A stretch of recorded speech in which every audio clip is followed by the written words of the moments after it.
नजर आएंगे दिलचस्प और अजीब खबरों पर। इन दिनों चीन में ज़हनी दबाव, कम ख्वाबी और टेंशन कम करने के लिए एक अजीबोगरीब रुझान तेजी से फरोग पा रहा है, जिसमें हजारों बालिग अफराद इन मसाइल से निपटने के लिए पेसिफाइजर्स चूसने पर इन्हसार कर रहे हैं। काम का दबाव, मार्गेज और गाड़ी की एकसाथ की अदायगी और आपस के पेचीदा ताल्लुकात समेत जदीद जिंदगी में बेचैनी पैदा करने वाले मसाइल की भरमार है। लेकिन क्या एक सादा सा फीडर इन मसाइल को कम करने में मदद साबित हो सकता है? बज़ाहिर चीनी बालिग अफराद में प्लास्टिक के फीडर्स की मकबूलियत ने एक जुनून की शक्ल इख्तियार कर ली और हजारों नौजवान बालिग अफराद 10 से 500 UN तकरीबन 1.40 से 70 अमरीकी डॉलर तक इन प्लास्टिक फीडर्स पर खर्च कर रहे हैं।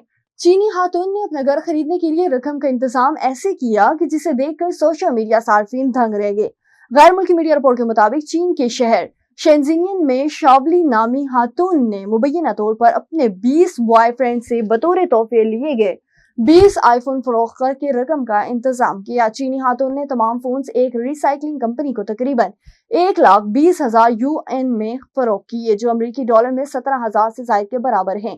खातून ने इस रकम को घर के डाउन पेमेंट के तौर पर इस्तेमाल किया। और जनूबी कोरिया में तालबा की मां और खातून ट्विटर इम्तिहानी पर्चा चुराने की कोशिश के दौरान गिरफ्तार हो गई। ये वाकया शहर अंडोनी में तकरीबन दोपहर 1:20 पर पेश आया, जहां 48 साला मां ने बाकायदा अपनी बेटी को हाई स्कूल में इस गर्ज से दाखिल कराया ताकि फाइनल एग्जाम्स के पर्चे चोरी किए जाएं।